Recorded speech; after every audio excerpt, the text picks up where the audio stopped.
you guys hear me? Super low, probably. Let me fix that.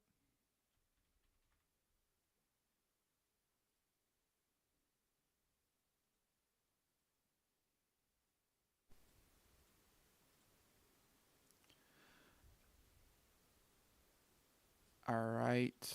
That should be a little bit louder. Let me filter. Let me do a gain here. Let's do like 4 or 5. Can I just do this? Yes. Close. Alright. So, 10 BPS is finally live on Testnet.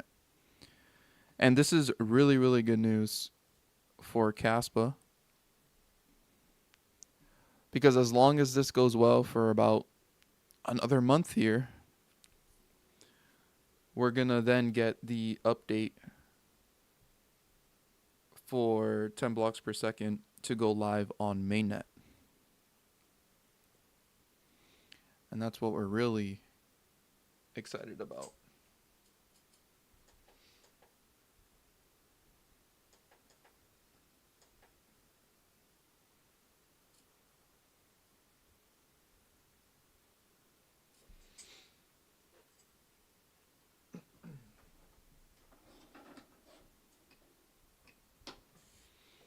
Let's see if I can. Yeah, I'm going to keep the stream going just for a little bit longer. I was recently, well, I work from home, so I was working the whole time. So that's why I couldn't talk. I was just only able to chat when I had some time to multitask. But I'm on my lunch break, so I'm able to chat a little bit here. Let me see if I can pull up the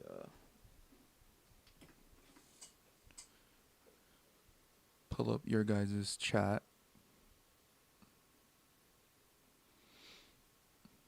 I'm using 2 different computers right now because I'm streaming from my mini PC,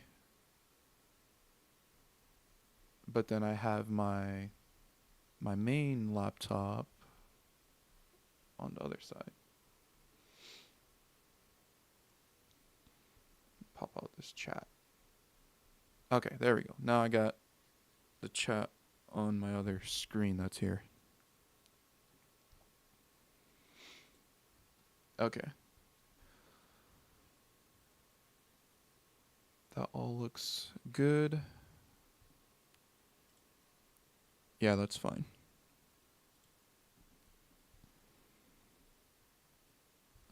Okay. You guys have been chatting like crazy in here. Let's see. Do we have what we got in here? We have people fudding, people trolling.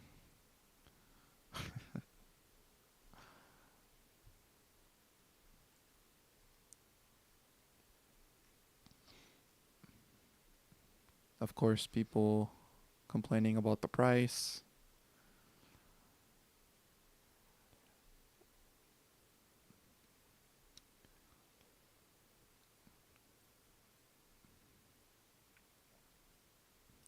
Welcome to the Kaspa Silver Testnet stream. Yeah.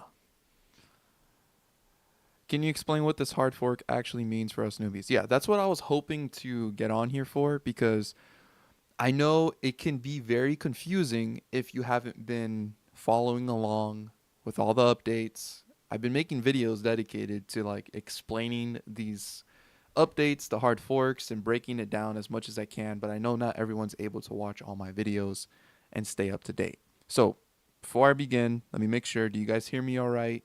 Is it too low? Does it need to be higher? Or is the audio good? I want to make sure that's good before I continue speaking here.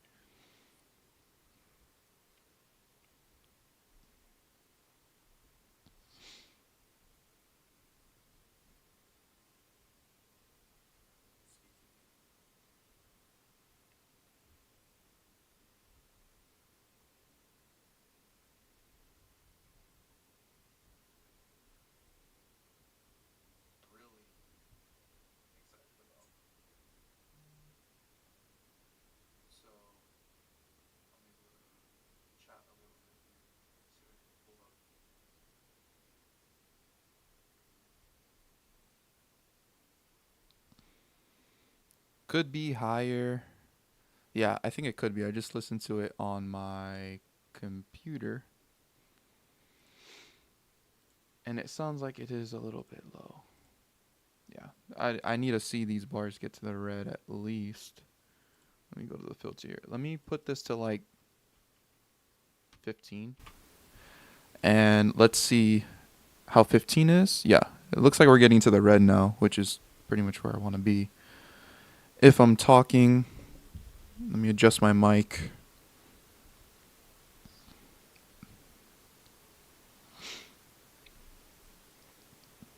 It's good, sound okay. All right, yeah. So, yeah, I'm just going to go ahead and break down basically what has happened today. So, Kaspa, about 1 year ago, started testing 10 blocks per second on something called Testnet-11. So Testnet-11 is basically a artificial Kaspa network that is obviously meant for testing purposes. And this was over a year ago. This was launched, and for 1 full year, this network was testing 10 blocks per second, and the developers were updating it and basically just fine tuning it, adjusting any bugs that they find, and all that kind of stuff. Fast forward 1 year later, they have been able to run it for a full year. There was pretty much no issues. The only issues they found were things that just needed to be tweaked so that it could just operate better.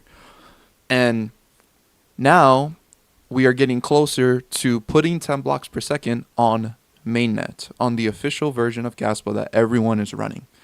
But before we do that, the devs wanted to test 10 blocks per second on something called Testnet-10.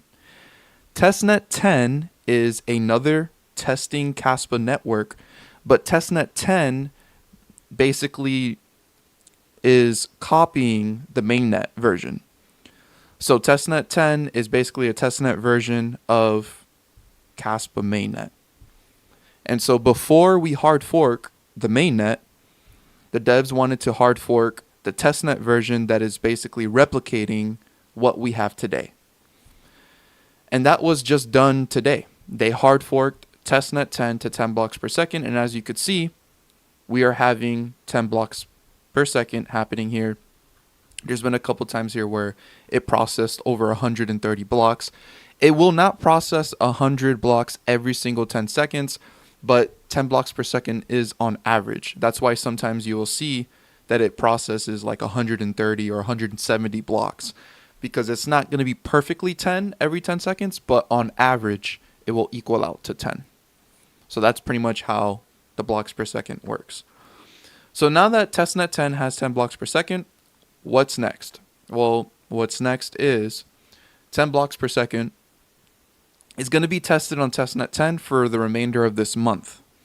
Then come probably the end of this month or beginning of April, the developers are going to push out an update so that everyone can update mainnet nodes.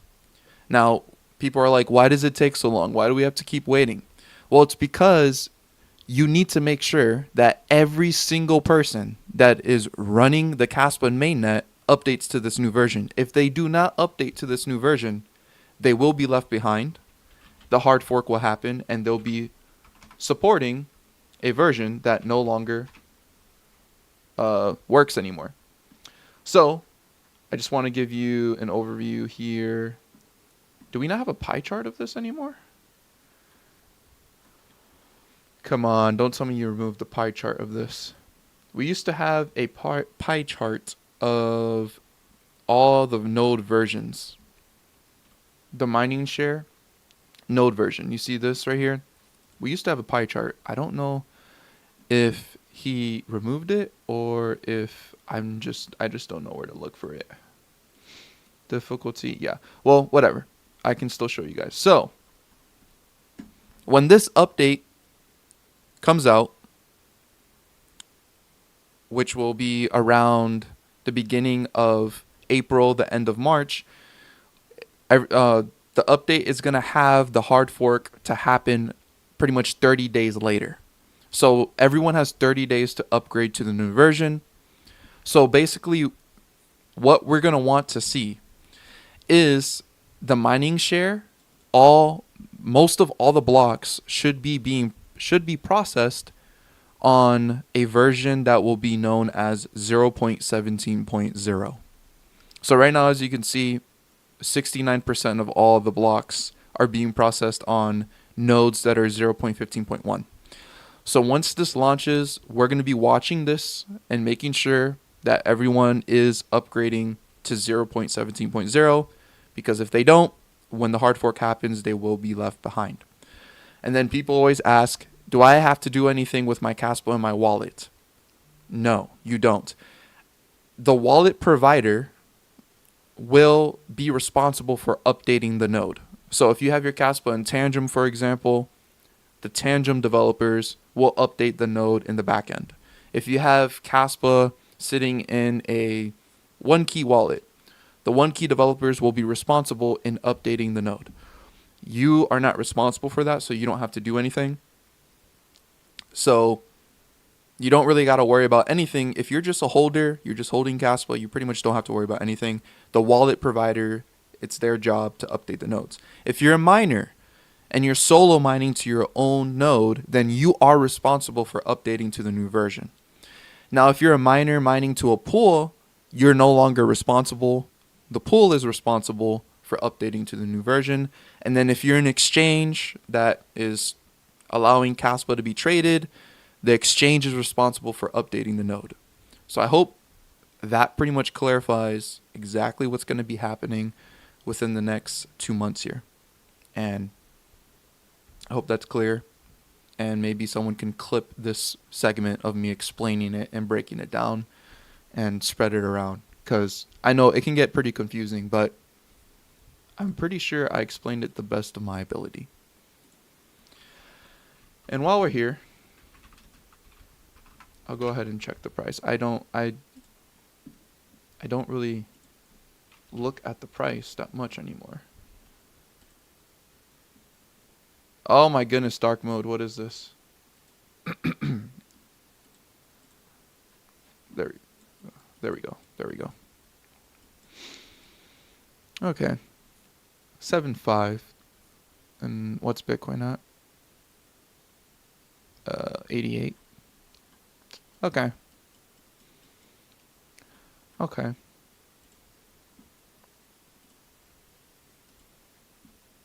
So yeah, if you have any more questions, you can leave them down in the chat, and I'm going to start reading the chat again.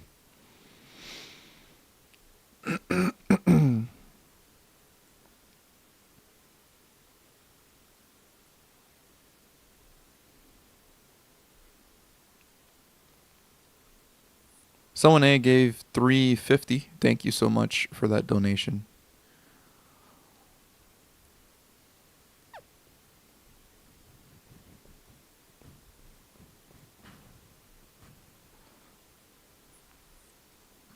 Would this incentivize solo mining, I wonder? Yes. A higher block production, the whole idea of it is to incentivize solo mining more and make pools irrelevant, which will increase decentralization. Now, you won't increase your reward. Wow, look at that graph right here. That looks awesome. But yeah, you won't increase your reward if you're solo mining, just because you are. But your chances of finding a block increases, which means that you could pretty much stay solo mining and you should make about the same amount of Kaspa as if you were pool mining, because there's more blocks now and you have a higher chance of finding blocks. If I go, you could see right here. So ever since 10 BPS started, I was finding a block like every, I want to say like maybe almost close to a minute. But you see, ever since 10 BPS started, now my CPU is finding a block pretty often now. It barely, yeah, there's barely a time where, you see, before 10 blocks per second happened, there was like no blocks being found. It was happening like every, a couple few seconds. Now I'm finding blocks a lot more often. Now they don't have more Kaspa in them because They're just simply the reward has been split, divided by 10, so that each block contains now an equivalent amount of Kaspa, as if 10 blocks per second was still happening, or as if 1 block per second was still happening. Let me switch over to the blocks. Let me see also what Testnet is saying. But yeah, I'm about to keep streaming maybe just for 10 minutes here probably. But thank you guys all for watching the stream. Ah, Coder of Stuff released it finally. Yeah, so this is going to be really cool when Coder of Stuff breaks this down. But let me show you guys something. You know, and it's been annoying knowing this for a while now. Coder of Stuff showed me that there's like a proper way to be mapping all the nodes that exist. And currently what we have here on this map isn't using like the correct script or whatever, so that you can actually map all the nodes that you can. So for the longest, there's only been about like 200 something nodes, right? And so I've been talking with like Bitcoiners, and they're like, oh yeah, like, you know, there's only 200 nodes, da da da da da, you know, just complaining that there isn't a lot of nodes, which it really doesn't matter how many exist. The goal is just to have them spread out across the world. It doesn't matter, like having more really doesn't make much of a difference. What makes a difference is if you're mining and how spread out mining is. Just running a node and making it public, it doesn't really matter if there was just one node existing. I mean, it kind of would a little bit, but still, as long as it's spread across the world, that's pretty much what you want to see. But Coder of Stuff ran a script that really shows a better visualization of how many nodes there are across the world. And you could see, comparing this to this, it is completely different. I mean, there are way more nodes across America than what's showing here. Same with like Europe, and there's a ton over here in China and Russia, but you're not seeing them here on the map. So yeah, Kaspa is a lot more decentralized than we're able to see at the moment, but Coder Stuff is going to go into details about why this is in the future.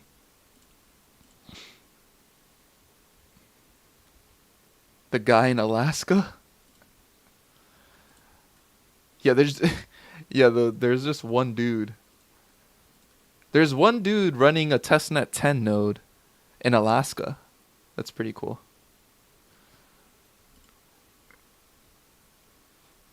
Some people running Testnet-10 nodes in Australia. If we see one in Antarctica, that would be wild. I wonder if there's still one like in the White House. I don't know if that's still happening. Is there still one in the White House? No. It doesn't look like it. There was a point where there was one node running in the White House, and that was pretty cool to see.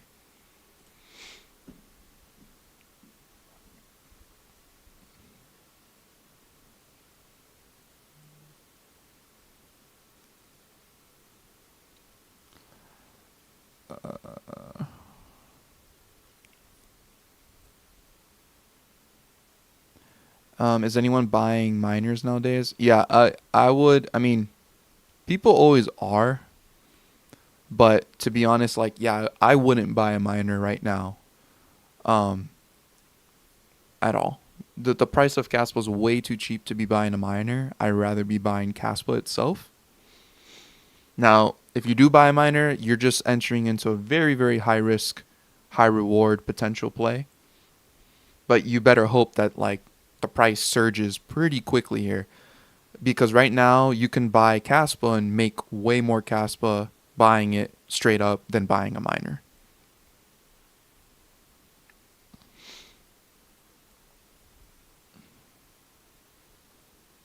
Why is testnet a big thing? Well, the reason why testnet is a big thing because this being successful means that we can launch on mainnet.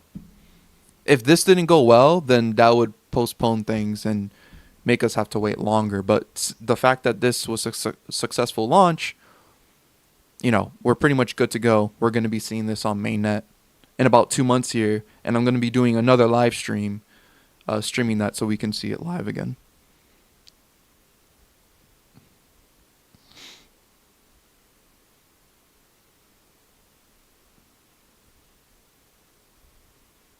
I see. Thanks, man. Yeah, no problem. No problem. There was a lot more people talking before. How confident are you with Kaspa surviving a bear market? If you see me that I'm still making videos, then that means I'm pretty confident.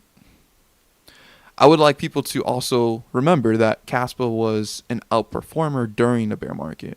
That's Kaspa shined the most during the bear market, and I personally believe that that could possibly happen again because this time around during the bull market, we're not really seeing Kaspa shine as it was when everything else was dropping. And it's almost as if Kaspa is maybe an outlier and doing its own thing. Now, obviously, I don't know the future. I'm just speculating here. But it did it once during a bear market where it was an outperformer. Who's to say it can't happen again? No one really knows for sure in the future. But nonetheless, I think during the bear market, Kaspa is a safe haven. I mean, to me, it's the only legitimate project out there that matters after Bitcoin. I mean, that's why I have such a conservative strategy here in cryptocurrency where I'm only investing into Kaspa and Bitcoin. Obviously, Kaspa is way bigger, but that's just simply because I'm taking my own personal risk of betting that Kaspa is going to outperform Bitcoin during this decade. And so, yeah, my bet is more on Kaspa. But out of all the projects out there, Kaspa and Bitcoin are the most legitimate ones that I would say to focus on. And if you want to reduce your risk to the bare minimum but still have high reward, being in Kaspa and Bitcoin couldn't be any better. This is just my opinion. This is just what I'm doing. But during the bear market, like I said, yeah,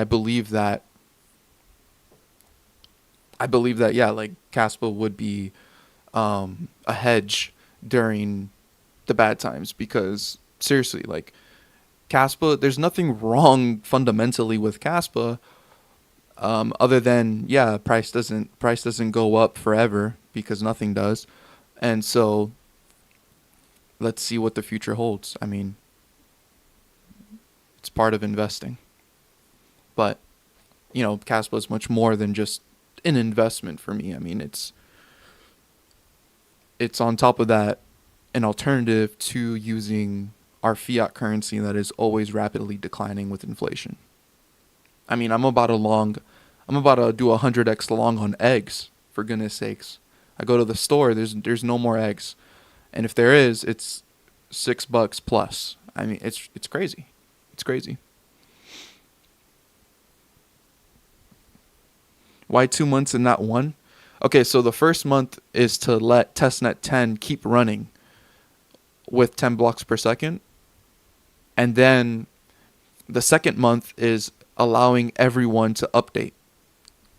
So that's why there's 2 months for the most part.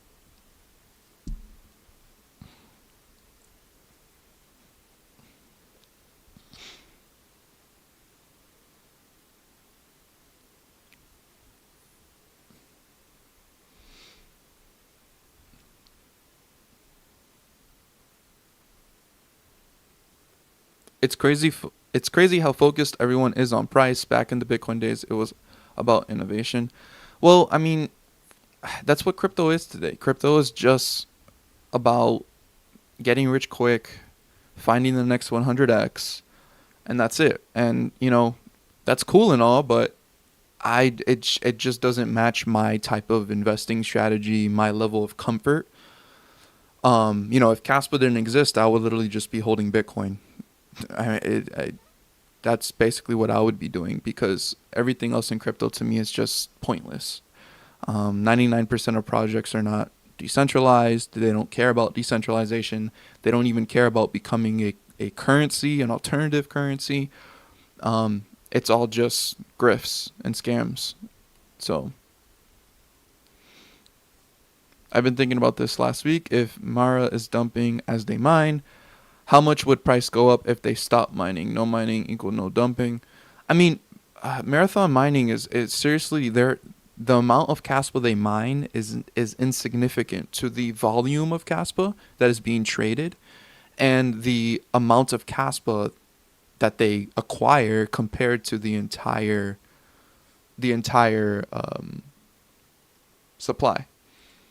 If we go and also no, I mean, this number 4 address today bought another 19 million Kaspa today. Another 19 million Kaspa. I'm pretty certain this is another exchange. I believe it's Binance, but I'm just guessing here. But still, this wallet continues to load up, and if it is Binance, I've said in the past that typically Binance has a monopoly on like all cryptocurrencies. Like you go to Bitcoin, Binance is like the number one holder. So if this is Binance, they definitely want to surpass Gate.io. They want to be the number one holder of Kaspa. They're not going to settle being second or third, you know? So we could see this wallet just continuously accumulating. And what's interesting is that they are getting their Kaspa from Gate.io. If we look at the wallet here, the 19 million that they got here was from Gate.io. Now some people were like, oh, well, wouldn't this mean that this is just Gate.io dispersing their wallets, you know, spreading out their Kaspa? That could be the case, but the other problem you have is that sometimes this wallet gets Kaspa from Bybit. So then that leads me to believe that this is possibly another exchange buying Kaspa over the counter from other exchanges so that it can build its liquidity. And so then that leads me to believe, well, the most imminent exchange listing would be Binance.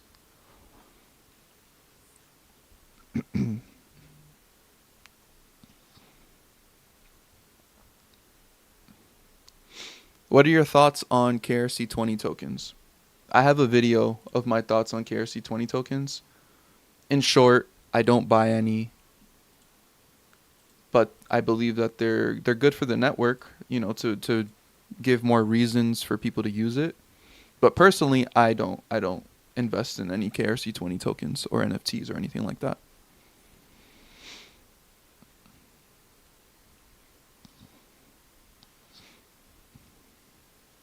Any price predictions? No. If you're new here, you probably don't know I'm not someone who really gives price predictions. If you've been here, you know that's the case. No, I really don't give any price predictions. I think it's a pointless thing to give. My guess is just as good as someone else's guess. Just because I have a following here on YouTube doesn't make me any more qualified to know the future. So what I like to tell people is, hey, I believe Kaspa is undervalued, and if it's underneath Dogecoin, then definitely Kaspa is undervalued. I mean, I would even beg to argue that if it's underneath XRP, that it's undervalued. But you know, those are just my opinions. I can't tell you, you know, I can tell you my expectations. You know, yeah, I believe Kaspa can surpass Dogecoin. It could surpass XRP. I believe that those things are possible. I can't guarantee you, though, the future.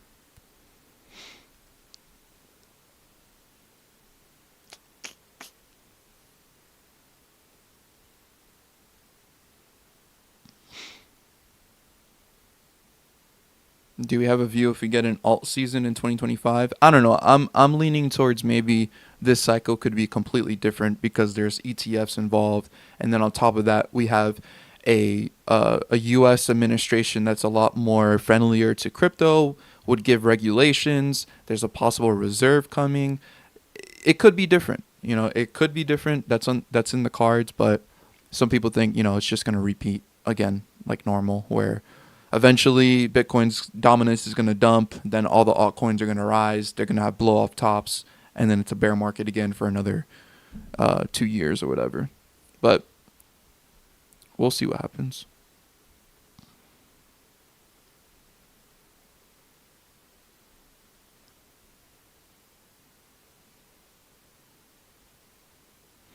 Do you think Kaspa is cheap enough to justify buying with leverage? No, I would never suggest ever buying Kaspa with leverage.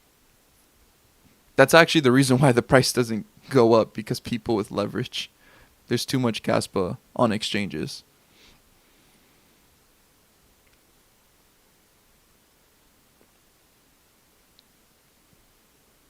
We can't expect any big price movement now.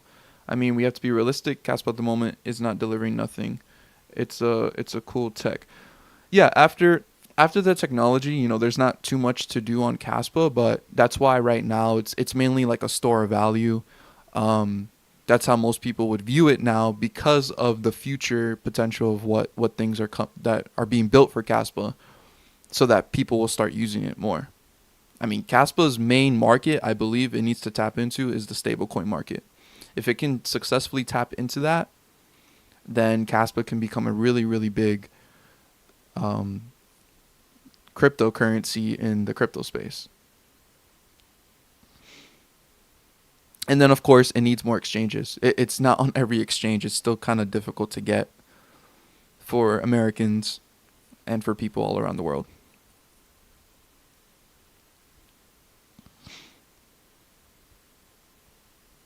Why is Kaspa's total supply a weird number?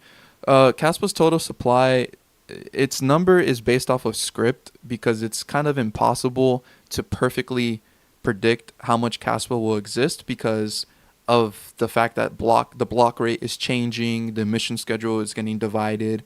So the script was able to estimate 28.7 billion, but in the code, there will never ever be more than 29 billion.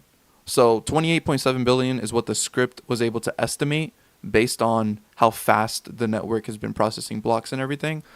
But you can be assured that the code will never allow more than 29 billion Kaspa to ever exist.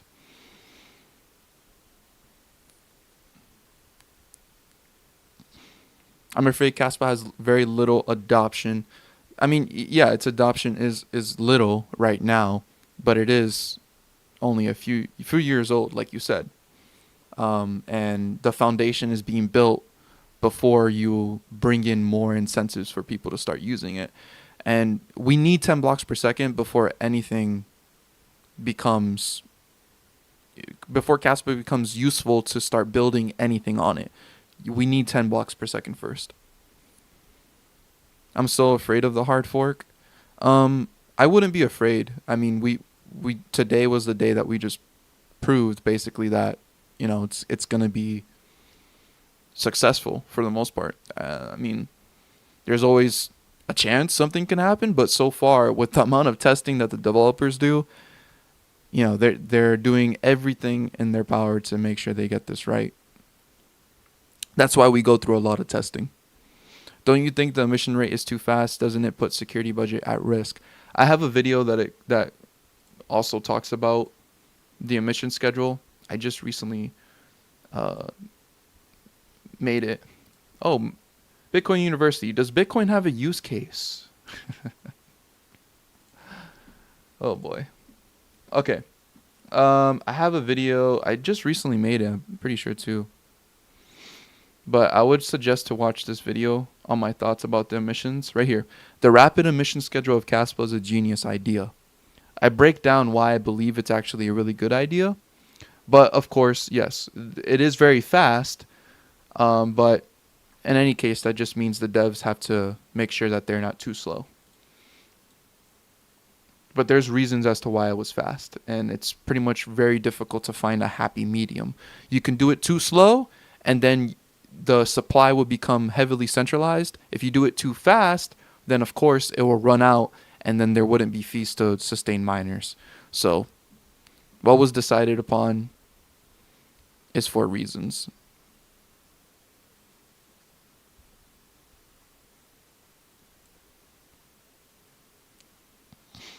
What separates a decentralized layer one from a centralized layer one, and also what niche is Caspa trying to fit in? The niche that Caspa's trying to fit in is the niche that has never been accomplished, which was cryptocurrency. This is when a crypto is a legitimate alternative to fiat using cash, a digital cash system. Bitcoin was originally meant to be for payments. This was the goal, but today the narratives have been shifting. The Bitcoin's in an identity crisis, and pretty much the goal is now digital gold, store value, hold for long term, and that's it. Well, that leaves the door wide open for something to come in and actually conquer payments, digital payments, but still remain decentralized. Because if you're not decentralized, then you're pretty much defeating the whole purpose of cryptocurrency, which was when Bitcoin was created, it has no middleman. There's no third party controlling your funds. There's no worry of your network shutting down or your funds being stolen or anything like that. So decentralization is very important. A lot of people kind of don't care too much about it, whatever. But I think it's going to become increasingly important over time the more we start seeing cash being phased out. And then you have your money locked up in banks that are controlled by the government, and you're going to start to witness government overreach into your funds. I'm pretty sure you're going to want to have something that is an alternative that the government can't seize or just freeze or pause or shut down. With proof of work, that you can do this. And it being decentralized is extremely important. Now the question is, why not Bitcoin? Well, again, Bitcoin is store value. It's meant to just be held, not really used. Most Bitcoiners don't use their Bitcoin at all. If they do, they're using a layer 2 solution. And layer 2 solutions are not good long term for a proof of work network, because the only way proof of work networks can survive is by people using them. And the base layer needs to be used. Not even Nacho? No, not even Nacho. I had a friend that gave me some Nacho just because he knew I wouldn't buy it. And he gave it to me.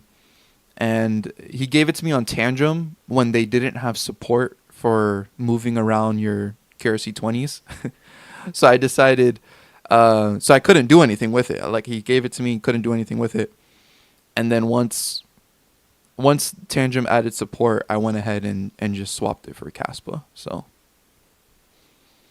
it would be crazy dishonest if I'm over here saying, yeah, I don't invest in these, but I have a buddy that gave me some KRC-20 and I'm just holding it. I just don't mess with tokens like that. Meme coins, not anymore. That was the past me.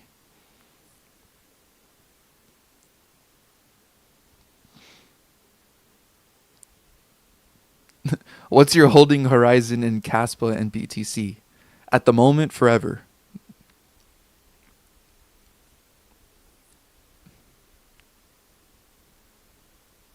Please promote the Igro smart contract talk starting in 1 hour. Oh, I guess they're going to have a space. Yeah. I'm about to shut down this stream here very soon here. Do you ever hold Q&As on X, for example? I don't. I want to in the future, but I'm such a busy guy that doing this is rare. Even doing these live streams is rare. I think you try to ask me if I think Castle will surpass BTC in market cap. I don't necessarily think so, but I think it will outperform it. And in terms of like performance, price performance, percentage gains. And so you don't need to surpass Bitcoin to be able to outperform it. For example, for the longest, Bitcoiners want Bitcoin to surpass gold, but it's been outperforming gold ever since Bitcoin has existed. So you don't need to flip it to outperform it. And I believe Kaspa is going to be able to outperform Bitcoin. So that's why I'm heavier in Kaspa. When will hard fork start? So the hard fork already happened on Testnet-10. The next hard fork on mainnet will be sometime around end of April, beginning of May.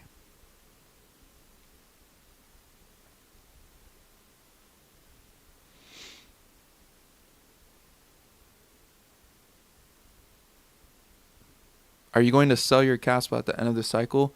Um, I also have a video, you can look it up, about taking profits, and I basically break down my strategy, when to take profits from Kaspa, my plan. So I break down my plan on taking profits from Kaspa.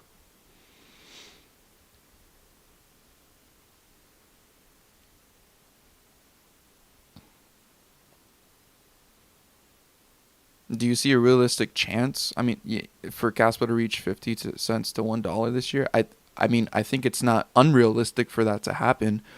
I just, I can't tell you for sure if it will or will not happen.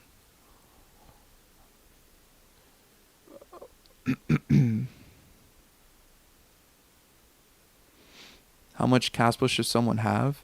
You should have as much as you are willing to lose, and this is after you make sure that you get rid of your unnecessary debt.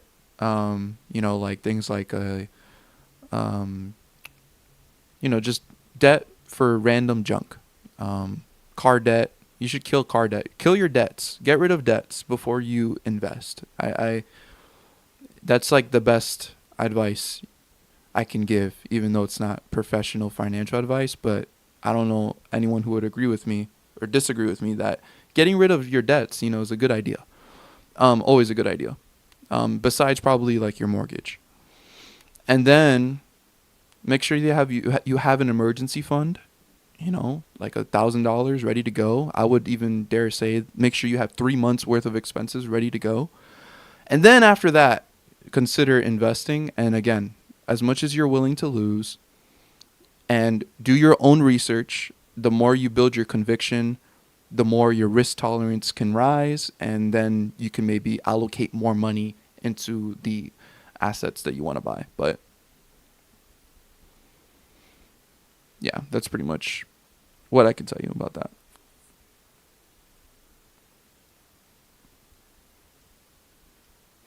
What is your total allocation to Caspa out of your total assets? If you want to see this, you can join my Patreon. My Patreon, you get my Discord is free to join. If you click the link down below in the description, there should be a link down there. Um, that gives you a link to my Discord. Let me actually make sure that's a thing. Before I head off of here. Yeah, join my Discord. So you can join my Discord for free.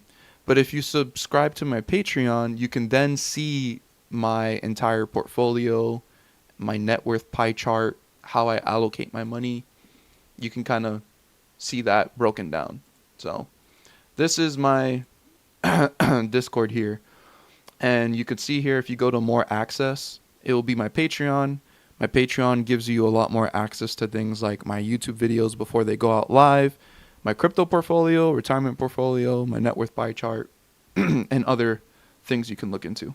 So if you want to see a more breakdown of like how I'm allocated, that's the way you can do that.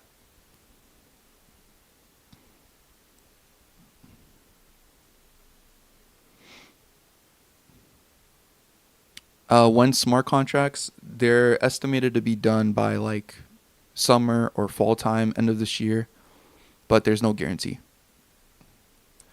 Are you one of the Caspa team? No, there's no such thing as a Caspa team. Everyone who works for Caspa is a voluntary person because Caspa is decentralized and stateless. There's no company behind it or anything like that.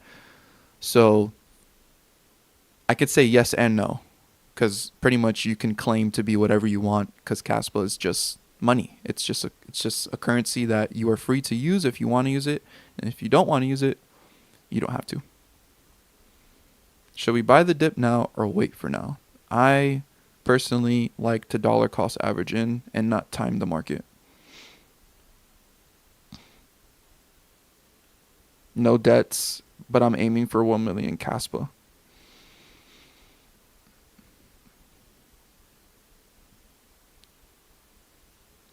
Is that enough? I really can't tell you because I don't know the future price of Caspa for sure. Um, for me, it's as much as I'm willing to lose. meaning that like I don't really have a target. I kind of just keep investing over time.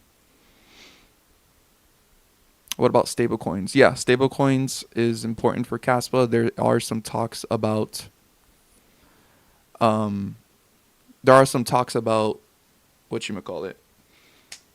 Tether supposedly talking with some people within Kaspa about integration. No timelines or anything, but it's in the works.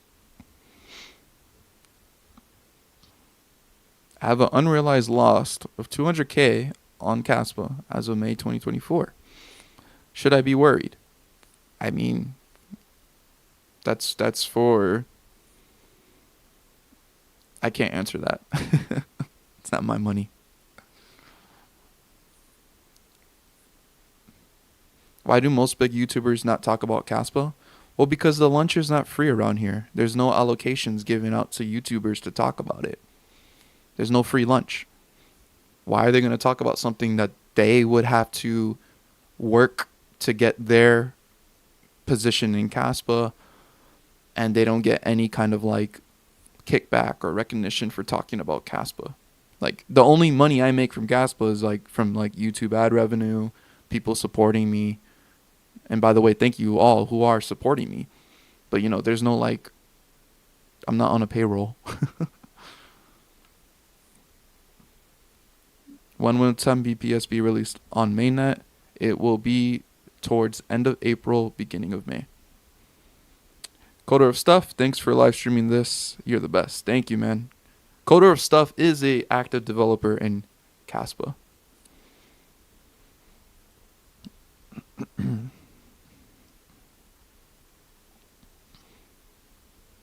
Are you from computer science background? I'm self-taught. Like everything I know how to do with computers, I've learned myself.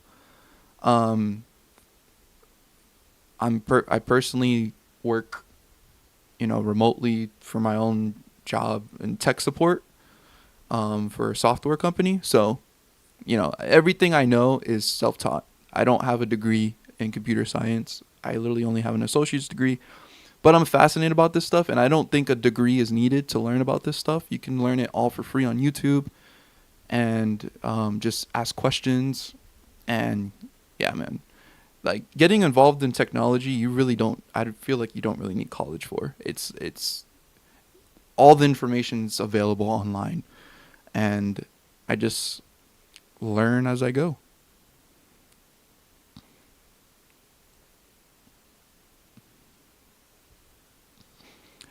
Do you think it's strange that the marketing team for Kaspa isn't making serious noise about the Testnet-10 upgrade? Now, you see, this question is a little bit like just misinformed. There's no marketing team. There's no like dedicated marketing team for Kaspa.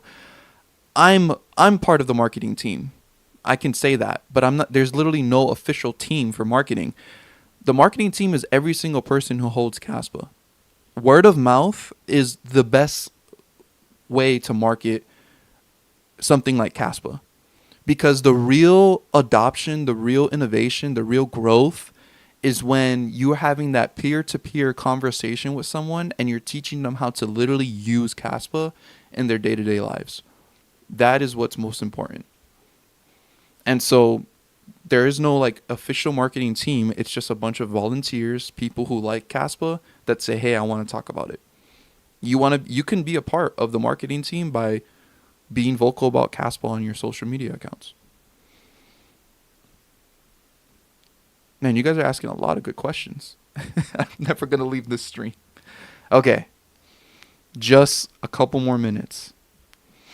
Definitely I got to do more of these because you guys have a lot of great questions. How do you think the current administration will consider Kaspa in terms of U.S. companies? I know it's not a company, but do you suspect they will handle CAS? Also, where do you think it will fall in tax? Now, personally, I think the U.S. company idea is a really dumb idea for cryptocurrency, because cryptocurrency is supposed to be stateless. It's not supposed to be tied to some kind of company or some kind of country. It's stateless. There's no country that represents Kaspa. Kaspa is for everyone. And it's the same way for Bitcoin. So it really doesn't make sense when these are just rumors too. I personally believe that if they do anything regarding taxes for crypto, it's just going to be across the board. Cryptocurrency is going to get like a flat tax rate where, hey, if you hold for 1 year, you won't get taxed on any crypto. I don't think they're going to choose specific cryptos. Now, even if they do, the president has no power in enforcing that because it needs to go through the legislative process, which means it needs to get passed in the House, in the Senate, and then it can get signed into law by the president. So it won't even be an overnight thing. This thing could take months for anything to even happen. Um, but currently, as of talking, right now everything remains the same. If you sell Kaspa, it's considered taking profits, and you're taxed at the capital gains tax rate for long term if you hold for 1 year, and short term if you hold for under 1 year. And this applies to every single cryptocurrency. So I think there's going to be a framework that supports coins that are like Bitcoin, Kaspa, Litecoin, Dogecoin. All of those don't have companies. They're not tied to some kind of issuer. So I think there's going to be specific rules behind those specific types of cryptos.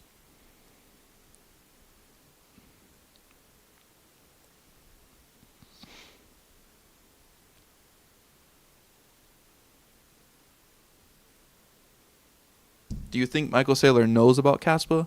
I'm pretty sure he knows about it. I think he would know about it.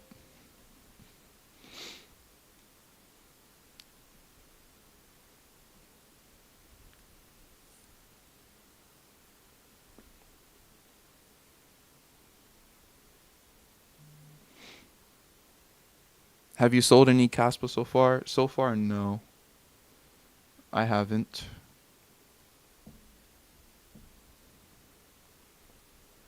The only Kaspa, like, I guess you can consider I sold was some Kaspa that I mined, and I sold it to buy another miner. That's pretty much it. And it wasn't even in profit either because the mined Kaspa was at a loss. And I've given away a lot of Kaspa to like family members and stuff like that. That's pretty much it though. I've never sold for profit.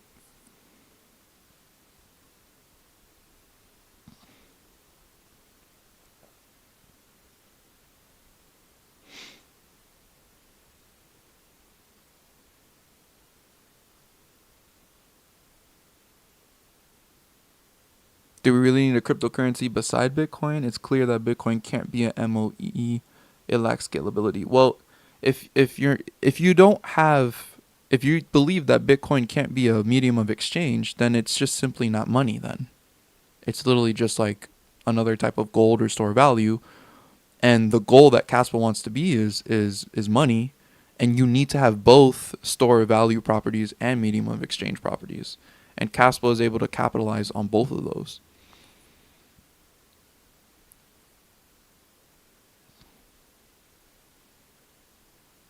After all, you can't legally use Caspa as an MOV without paying capital gains tax. Okay, well that's not totally true. There are ways to avoid taxes and still use Caspa for payment. I do this. I pay my barber in Caspa. One way is I dump my dollars and buy Caspa at the time that I want to pay my barber, for example, and I don't that's not considered selling because there's no profit involved with that. I'm literally swapping my dollars for Caspa at that moment. And then there's other ways like buying gift cards with Caspa and then using your gift cards to buy things. There's other ways that you can kind of work around that in the meantime.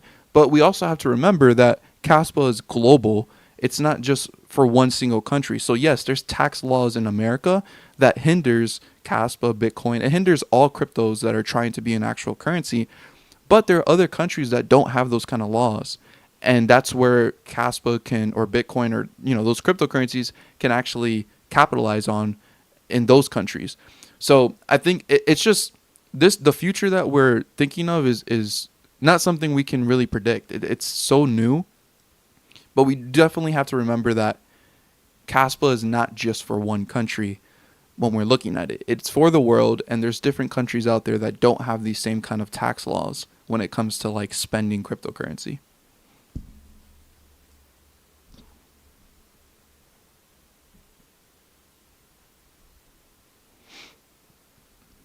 if there's no team, then where do the donations go? I thought the donations to marketing budget were going to marketing activities. Yeah, so the donations do go to someone who's going to try to market Kaspa in the best way. But all those donations are voluntarily given, and and yes, there is a single person who controls that wallet, but it's not really necessarily a team. This person asked for donations, and we as a community trust this person because in the past they show themselves worthy to be a good person for marketing. And it looks like we're getting some errors here for the visualizer. um yeah, it looks like it's probably bugged. Maybe too many people are hopping on it right now or something like that. But this website has nothing to do with like the actual network. The network is running fine, and as you could see, it reloaded, so we're good there.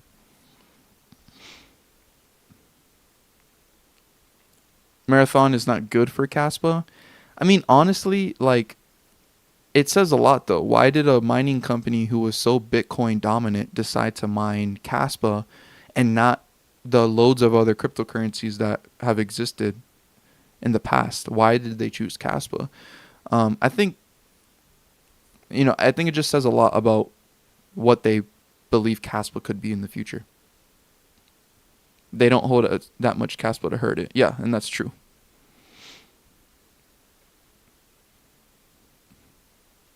Testnet did not stop. It was just the website. It kind of bugged. All right.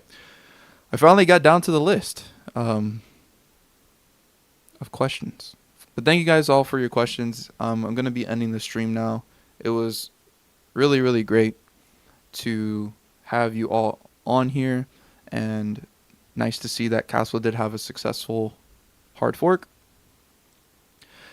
And I hope to see you guys in the next video that I make. There should be, hopefully, like 2 videos I have planned to maybe come out soon here.